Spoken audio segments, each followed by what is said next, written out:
সুন্দর রেসিপি দেখতে হলে সপ্তর্ষি দাস ব্লগ চ্যানেলে চোখ রাখুন।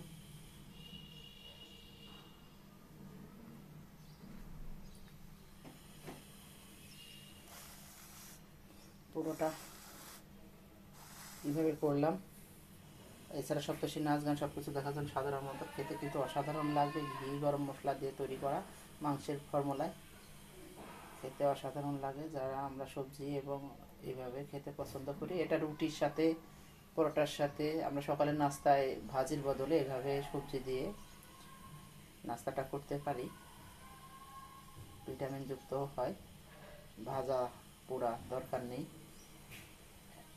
সবাই দেখবেন পুরো ভিডিওটা। কত সহজে কত দ্রুত ঝটপট রান্না করে ফেললাম। সময় নেই, অফিসের ভাত দিতে হয়, সপ্তাহে কিনে দৌড়াতে হয়, এই জন্য এইভাবে রান্না আপনারা এটা প্রসেসটা অবলম্বন করতে পারেন, কারণ সবাই আমরা ব্যস্ত। ভালো থাকবেন সবাই। বন্ধুগণ, আজকে আমি ফুলকপি এবং আলু দিয়ে ডিম রান্না করবো। এই যে প্রথমে ডিম ভেজে নিয়ে এসেছি, পেঁয়াজ রসুন আদা সব কিছু ভেজে নিয়ে এসেছি। এদিকে বিট আর গাজর দিয়ে জুস তৈরি করেছি। এটা খেতে অসাধারণ আর খুব ভিটামিন, যাদের রক্ত স্বল্পতা আছে তারা আমরা এটা খেতেই পারি। আমার খুব ঝটপট করে রান্না করতে হবে, এই জন্য ফুলকপিগুলো ভেজে নিয়ে আলু দিয়ে দেবো। আলু সিদ্ধ করে নিয়েছি ভাতের মধ্যে দিয়ে। এভাবে আপনারা করে নিতে পারেন, খুব সহজ রেসিপি, খেতে অসাধারণ। এখানে মাংসের সকল মশলা ব্যবহৃত হবে, চাট মশলা সহ। আমি সকল মশলা সমাহার দিয়ে চাট মশলা তৈরি করে থাকি। আপনারা সবাই জানেন, যারা দেখতে চান এই ভিডিওটা চাট মশলা তৈরি আপনারা দেখতে পারেন। আমি মরিচ 1 চামচ, এই যে আমার মশলা চাট মশলা বানিয়ে নিলাম। এখন সকল মশলা সমাহার জিরে ধনে গরম মশলা এলাচ দারুচিনি লবঙ্গ গোলমরিচ সব মিলে, লবণ একটু চিনি সব রকমই, এই যে ধনে গুঁড়ো জিরে গুঁড়ো সব কিছু দিয়ে দিলাম।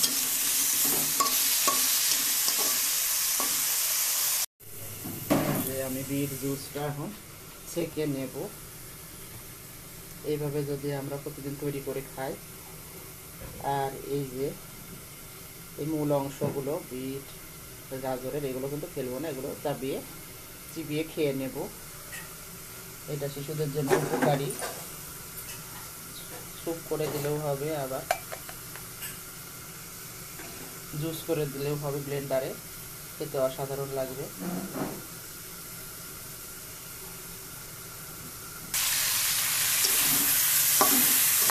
এই যে আমি এটা 1 হাত দিয়ে ভিডিও থেকে বসে দেওয়া হচ্ছে তাড়াহুড়ো।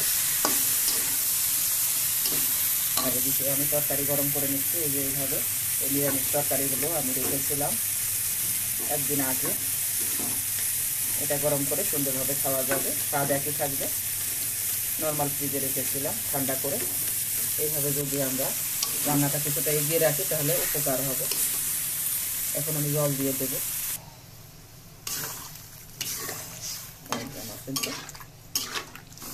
হয়ে যাচ্ছে, এর মধ্যে ঘি ধনে পাতা চাট মশলা মিশিয়ে রান্নাটা কমপ্লিট হয়ে যাবে। আমি ঢেকে দেবো যেন যাতে তাড়াতাড়ি আমার হয়ে যায়। আর এগুলো আমি তুলে নেব পাত্রে।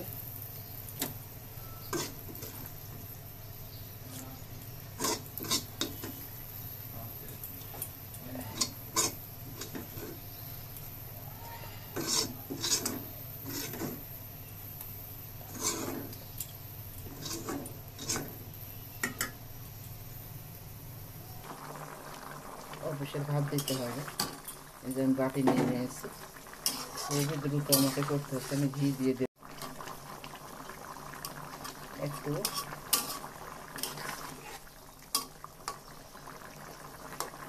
কপিগুলো মোটামুটি সিদ্ধ হয়ে গেছে। ফুলকপি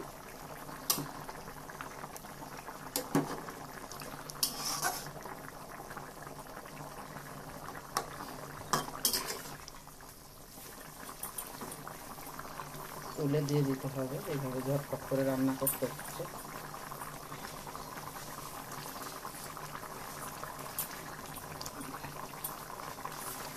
এখন লবণ আমি দেখে নেব।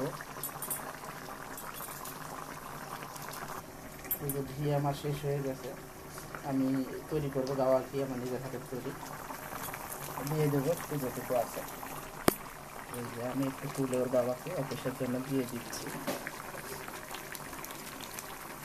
এইভাবে একটুবার রান্না করে দেখবেন। দূরের কাছে যে যেখান থেকে বন্ধুগণ আমার এই ভিডিওটা দেখছেন, আশা করি সকলের ভালো লাগবে।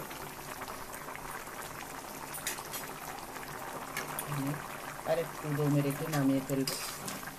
ধনেপাতা দিতে ভুলবেন না, টমেটো দিয়ে সুন্দর করে রান্না করতে পারেন। আমি দ্রুততার জন্য ভুলে গেছি।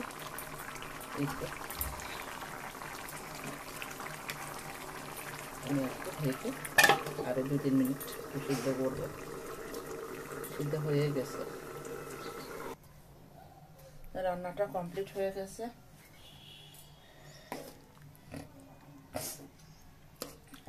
খুব ঠান্ডা লেগেছে, কথা শুনে হয়তো বুঝতে পারছেন। তাড়াহুড়ো সবসময়, সপ্তর্ষি পরীক্ষা, এই জন্য আরও আমার খুব জেরবাজ হয়ে যাচ্ছে। এরকম 2 পাত্রে ঢেলে রাখা যায় এবং ফ্রিজে রেখে 1 সপ্তাহ সুন্দরভাবে খাওয়া যাবে। একটু বেশি করে রান্না করে রাখলে। আমি তো 2 দিনকার জন্য রান্না করি সবসময়, যে কোনো খাবার। তাছাড়া সময় মেনটেন করতে পারি না। আপনারা সবাই জানেন সপ্তর্ষি সুন্দর গান গায়, আপনারা শোনেন।